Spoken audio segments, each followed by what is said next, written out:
Good morning, नमस्कार। मैं पंकज आप सभी लोगों का स्वागत करता हूं हमारे यूट्यूब चैनल वेल लिविंग में। दोस्तों, आज की वीडियो बहुत ही ज़्यादा इन्फॉर्मेटिव होने वाली है क्योंकि आज की वीडियो में मैं एक ऐसी मेडिकल डिवाइस से आप लोगों को इंट्रोड्यूस करा रहा हूं जिसका नाम है HRA। HRA इंडिया में फर्स्ट टाइम जेन हेल्थ द्वारा इंट्रोड्यूस कराई गई है और बहुत ही अच्छी और बहुत ही इनोवेटिव टेक्नोलॉजी है। और अभी तक इस पर बहुत सारे लोगों ने टेस्ट करा लिया है और जब टेस्ट कराने के बाद हमने एग्जामिनी से उनका पॉइंट ऑफ व्यू जानना चाहा तो लोगों का कहना था ये तो एक मिरेकल है, एक एस्ट्रोलॉजर है, ये तो भविष्यवाणी कर रहा है कि भाई ये प्रॉब्लम आपको चल रही है, ये प्रॉब्लम आपको आगे चल सकती है। कई लोगों का कहना है कि इस डिवाइस का नाम होना चाहिए फर्स्ट डायग्नोस्टिक टूल। तो बहुत सारी चीज़ें हमें लोगों से जानने को मिली और यही राय हम अपने व्यूअर की भी जानना चाहेंगे।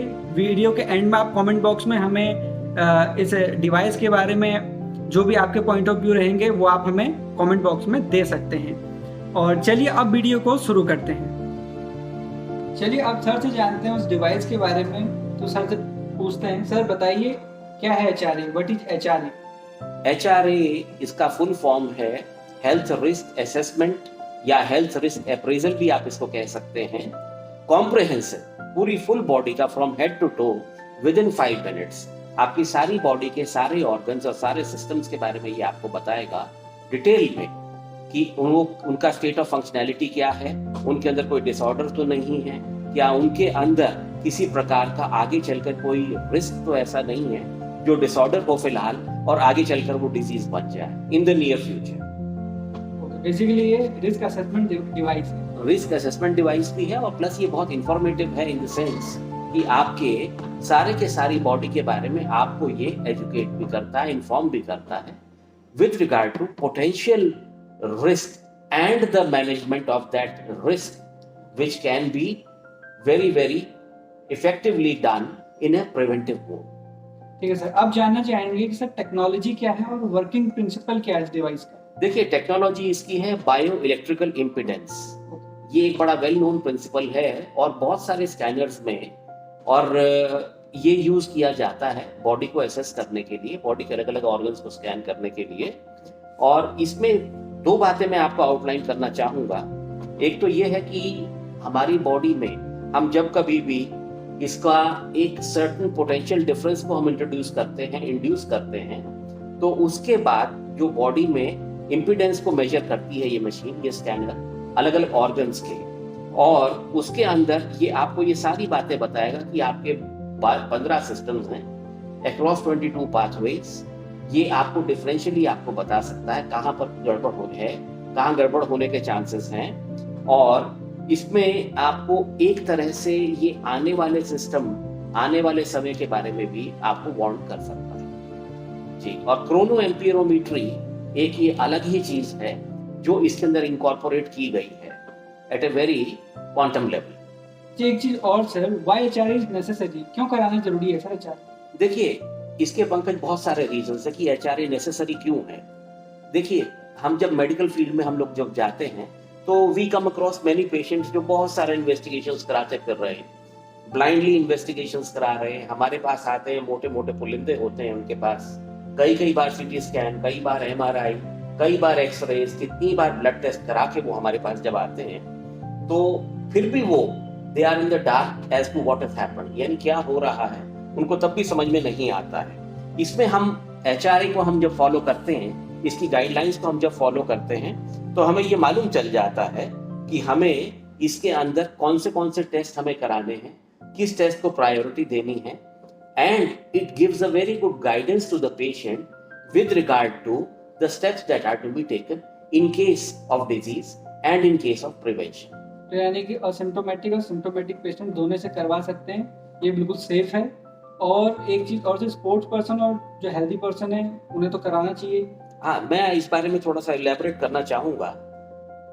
कोई भी इंसान, चाहे वो अपने आप को हेल्दी समझता हो, चाहे वो अपने आप को बीमार समझता हो, चाहे सेडेंटरी मोड में रह रहा हो जिंदगी में, चाहे उसके बहुत एक्टिव लाइफस्टाइल हो, कोई कितनी एक्सरसाइजेस करता हो, किसी एज का भी हो, उन सभी के लिए मैं एडवाइस करता हूं कि ये एक बार अपना हेल्थ रिस्क असेसमेंट जरूर कराएं, क्योंकि किसी के भी कभी भी कोई ऑर्गन्स 100% हेल्दी नहीं होता है। किसी ना किसी के अंदर कहीं ना कहीं छोटे मोटे डिसऑर्डर्स भी कहीं ना कहीं लग कर रहे होते हैं जो सिम्टोमेटिक नहीं होते।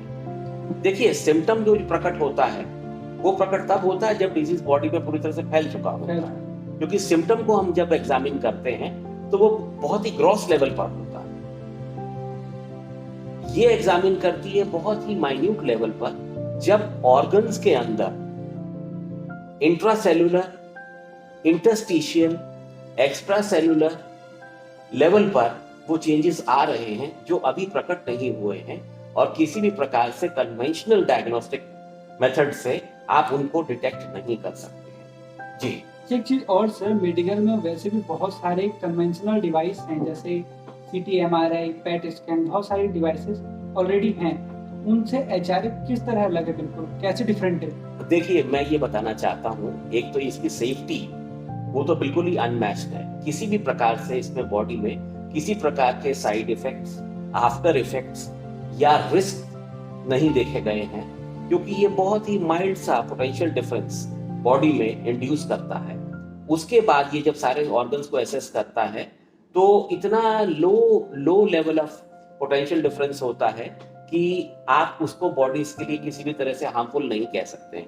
दूसरी बात क्या होती है इसमें, सबसे बड़ा क्या है इसके अंदर, आजकल जो हम देख रहे हैं post Covid scenario, post Covid status का भी स्टेटस में आ जाता है। पोस्ट कोविड स्टेटस इसके अंदर बहुत ही अच्छा असेसमेंट होता है, और हम लोग ये समझ पाते हैं कि पोस्ट कोविड स्टेटस में किसी का भी ब्रीदिंग सिस्टम यानी पल्मोनरी सिस्टम, कार्डियक सिस्टम किस लेवल पर काम कर रहा है, प्लस अगर उसको स्टेरॉइड थेरेपी दी गई है तो स्टेरॉइड थेरेपी के इफेक्ट्स जो हैं, साइड इफेक्ट्स, आफ्टर इफेक्ट्स कैसे हैं, क्या हैं, उस बारे में ये हमें बहुत ज्यादा इसके बारे में एनलाइटन करता है। एचआरए की इंफॉर्मेशन और रिपोर्ट्स क्या हैं? एचआरए की इंफॉर्मेशन और रिपोर्ट्स हमारे लिए बड़ी पॉजिटिव आई है। जिन पेशेंट्स ने भी ये कराया है उन्होंने ये पाया है, उन्होंने, बल्कि मैं तो ये कहूंगा, कुछ ने तो उसको मेडिकल मिरेकल कहा है, मेडिकल मैजिक कहा है। कई लोगों ने कहा है कि ये प्राइमरी डायग्नोस्टिक टूल होना चाहिए, चाहे कोई हेल्दी है चाहे नहीं है तो भी उसको इसके ऊपर जरूर एक बार स्कैन करा लेना चाहिए, ताकि उनको अंदर अपने छुपे हुए डिजीजेस और डिसऑर्डर्स के बारे में पता चल सके। हाँ, लोगों के फीडबैक इसमें बड़े पॉजिटिव हमें मिले हैं, हमें कई लोगों ने आके थैंक किया है।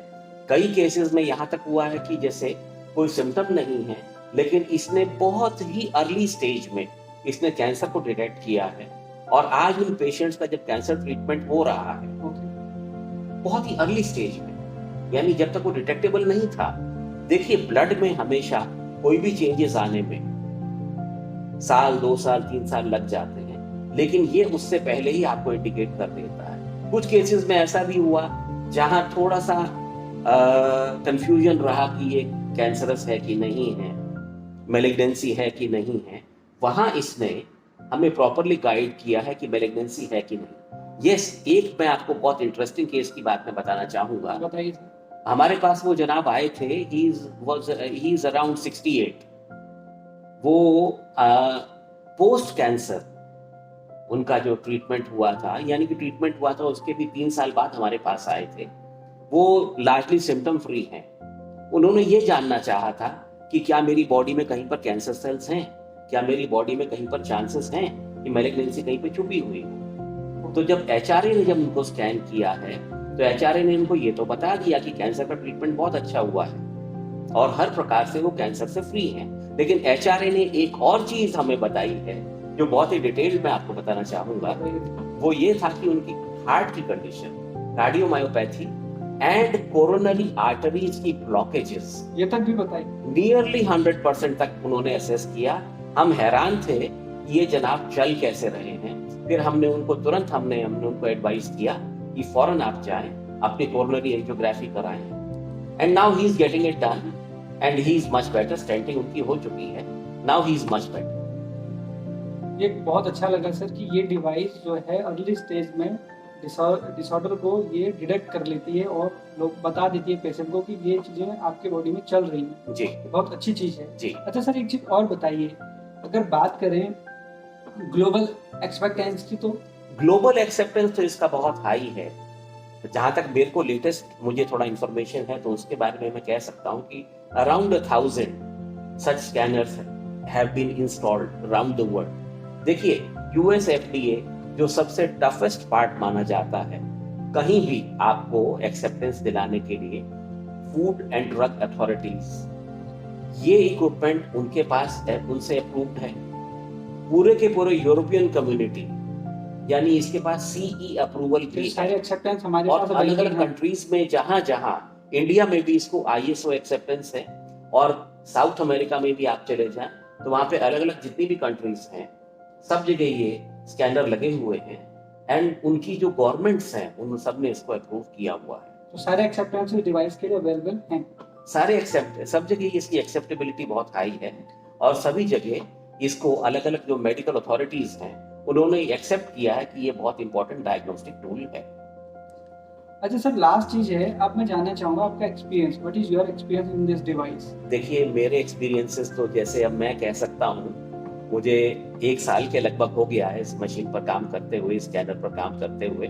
मैंने इसमें कुछ चीजें ऐसी अच्छी देखी है मैंने, जो हमें किसी और तरीके से मालूम नहीं चलती है। एक तो इसमें ओरिजिन ऑफ प्रॉब्लम कहाँ से होता है, बायोकेमिकल पैरामीटर्स हमें मिल रहे हैं, इलेक्ट्रोलाइट्स, हार्मोन्स, न्यूरोट्रांसमीटर्स एंड न्यूरोमॉड्यूलेटर जैसे एसिटाइल कोलिन, कैटेकोलामीन वगैरह, डोपामाइन, मेलाटोनिन, सेरोटोनिन, ये सारे के सारे जो हमारे ब्रेन के जो न्यूरोकेमिकल्स हैं, इनका लेवल, इनका status, along with a numerical value based upon its own scale, वो हमें मालूम चलती है। हमें यहाँ तक मालूम चलता है कि क्या पेशेंट अंडर स्ट्रेस है, क्या पेशेंट इस टाइम पर किसी ऐसी थॉट प्रोसेस में उलझा हुआ है जो उसके ब्रेन को अननेसेसरली कंफ्यूज कर रही है। तो हम वो जब सारी चीजों को हम देखते हैं, थायराइड का असेसमेंट होता है इसमें, एड्रिनल हार्मोन्स का सारा असेसमेंट होता है इसके अंदर, and we can also assign a certain value to them in addition to the electrolyte imbalance, blood का कॉम्पोजिशन जिसको हम बोलते हैं homeostatic balance, homeostatic balance blood का, यानी कि क्या ब्लड में अलग अलग फैक्टर्स बैलेंस में हैं एक दूसरे के साथ, ये वो भी हमें इंडिकेट करता है। और इसमें एक बड़ी यूनिक चीज है जो किसी और कन्वेंशनल डायग्नोस्टिक सिस्टम में नहीं है, असेसमेंट सिस्टम में नहीं है, वो है वेजिटेटिव नर्वस सिस्टम। यानी ये वो चीज है, वेजिटेटिव नर्वस सिस्टम, क्या है sir? Neuro vegetative nervous system हम इसको कहना चाहेंगे। हमारे ब्रेन में जो एक तरह का सिंपैथेटिक और पैरासिम्पैथेटिक अलग अलग दोनों हमारे नर्वस सिस्टम्स होते हैं जो आपस में बैलेंस में भी चलते हैं, प्लस हमारा जब कॉन्शियस माइंड अस्लीप है, काम नहीं कर रहा है, तो भी हमारे बॉडी के बाकी सारे सिम्टम्स को वो चलाते हैं। वो सारा कंट्रोल ब्रेन से है। लेकिन अगर कभी उनका ब्रेन से कंट्रोल या उनका लिंक किसी तरह से वीक पड़ जाए, इंपेयर हो जाए, तो कितना परसेंटेज इंपेयरमेंट है, कौन से सिस्टम्स ब्रेन के कंट्रोल में हैं, कौन से नहीं है। डाइजेस्टिव है, हमारा कार्डियक है, हमारा रीनल सिस्टम है, कार्डियोपल्मनरी हो गया, हमारा ब्रीदिंग का जो सिस्टम जिसको हम कहते हैं, मस्कुलर सिस्टम हमारा। तो ये सारी की सारी जितनी भी चीजें आती हैं, ये सारी की सारी बताती है कि सिंपैथेटिक और पैरासिम्पैथेटिक, जिसका कॉन्शियस ब्रेन से कोई ताल्लुक नहीं है, क्या वो आपस में बैलेंस में हैं, आपस में कैसा कोऑर्डिनेशन में चल रहे हैं, और क्या वो बाकायदा जितने भी ऑर्गन्स हैं उनको क्या वो कंट्रोल कर रहे हैं ढंग से, ताकि उनकी फंक्शनिंग ऑप्टिमम हो। ये चीज हमारे न्यूरो वेजिटेटिव सिस्टम, जो किसी और जगह मैंने इसको नहीं देखा है, ये पूरी तरह से इसके अंदर बड़ा क्लियर आ जाता है जी। अच्छा सर, जैसे स्टार्टिंग में आपने बताया कि HRA health risk appraisal system whole body का असेसमेंट करता है, तो जो 15 ऑर्गन है, क्या आप हमारे व्यूअर्स को बताएंगे कौन कौन सा ऑर्गन? देखिए, हाँ, 15 हमारे डिफरेंट सिस्टम्स हैं। हमारा नर्वस सिस्टम होता है, न्यूरोमस्कुलर सिस्टम हमारा होता है, स्केलेटल सिस्टम है, कार्डियक हमारा जितना भी सिस्टम है, हमारा पल्मनरी सिस्टम है जो ब्रीदिंग से कंसर्न्ड है, डाइजेस्टिव सिस्टम है हमारा, सर्कुलेटरी सिस्टम है, लिम्फेटिक सिस्टम। देखिए, उसकी भी लिम्फ नोड्स को, उसके लिम्फेटिक सिस्टम का जो पेस है काम करने का, कि स्लगिश है कि नॉर्मल है, ये तक ये बताता है। कौन सी लिम्फ नोड्स में आपको इन्फेक्शन के चांसेस हैं, ये वो तक बताता है। And the best part of it is all is कि ये आपस में एक सिस्टम का दूसरे सिस्टम से इंटरलिंकिंग करके आपको बताता है। जैसे हमने कई बार देखा कार्डियोमायोपैथी के कई केसेस में हमने देखा, अगर कोई एक वेंट्रिकल, 2 वेंट्रिकल्स हमें लगता है कि वो अपने प्रॉपर लेवल पे फंक्शन नहीं कर रहे हैं, तो इसने HRA ने उसको लिंक करके हमें बताया है कि ये डाइजेस्टिव सिस्टम से लिंक्ड है। इसका मतलब क्या हुआ? Interlinking of various systems and the effect of one system upon the other is highlighted very nicely, very clearly in it. यानी आप अगर अपना डाइजेस्टिव सिस्टम आप ठीक कर लेंगे तो आपके हार्ट में जो कार्डियोमायोपैथी है, जिसको हम कहते हैं एक तरह से स्पेसिफिक कहें या नॉन स्पेसिफिक कहें, वेंट्रिकल्स में जो चेंजेस हैं they can be reversed to a large extent. Thank you so much sir. अच्छा, कोई और मैसेज या इन्फॉर्मेशन आप हमारे व्यूअर को देना चाहते हैं? जैसे HRA के बारे में आपने बताया, तो हम जानना चाहेंगे कि ये टेक्नोलॉजी जिन्होंने इंट्रोड्यूस कराई उनके बारे में कुछ जानना चाहेंगे, कुछ इन्फॉर्मेशन हमारे व्यूअर को देना चाहेंगे? देखिए मैं एक बात कहना चाहूँगा। हमारे CEO मिस्टर प्रकाश चंद मासीवाल साहब, और इन्होंने वो पायनियर रहे हैं इस फील्ड में। उन्होंने पहले भी पिछले 26 साल में इन्होंने इंडिया में कई नई चीज़ें इंट्रोड्यूस की हैं मेडिकल इंडस्ट्री में। कई नए टूल्स वो लेकर आए हैं और इक्विपमेंट उन्होंने ट्रेनिंग भी कई जगहों पर ली है। और ये HRA सिस्टम को पूरे इंडिया में इंट्रोड्यूस करने वाले पहले वो पायनियर हम उनको कहते हैं, जिनको हेड स्टार्ट मिला हुआ है। इंट्रोड्यूसर वही हैं। I would like to thank him for this. उनके एफर्ट्स जो हैं बड़े लॉडेबल हैं। नॉलेज उनकी बहुत बढ़िया है, बड़े हाई लेवल की नॉलेज है। वो टेक्निकली उनकी ट्रेनिंग कई कंट्रीज में हुई है। मैं उनसे भी एक बार रिक्वेस्ट करना चाहूँगा कि वो अपने नए क्या थेरेपीज वो इंडिया में इंट्रोड्यूस कर रहे हैं, क्या थेरेपीज उनके पास अब हैं, नया क्या ला रहे हैं for the benefit of patients, इसके बारे में वो अपने कुछ वीडियोस जरूर निकालें। लोगों के लिए, इंफॉर्मेशन के लिए, उनको एजुकेट करने के लिए। He should come out with something जो बड़ी इंफॉर्मेटिव हो, इनोवेटिव हो, which can benefit the patients and the doctors also। मैं उनसे रिक्वेस्ट करूंगा कि वो डेफिनेटली ये काम जल्दी से जल्दी करें। Thank you so much sir. बहुत सारी जानकारियां हमें सर से जानने को मिली इस वीडियो के माध्यम से। आई होप कि जानकारियां आपको भी बहुत ज़्यादा अच्छी लगी होंगी। अगर आपको ये इन्फॉर्मेशन अच्छी लगी हो तो चैनल को लाइक करें, कमेंट करें, शेयर करें, ताकि हम ऐसी बेहतरीन वीडियो आप लोगों के लिए बनाते रहें। ये तो थी HRA की बेसिक डिटेल। और अभी अगर आपको और ज़्यादा HRA के बारे में जानना हो तो चैनल के साथ जुड़े रहें। अभी आगे आपको HRA की बैक टू बैक वीडियो इस चैनल पे मिलेंगी। तब तक के लिए बाय बाय।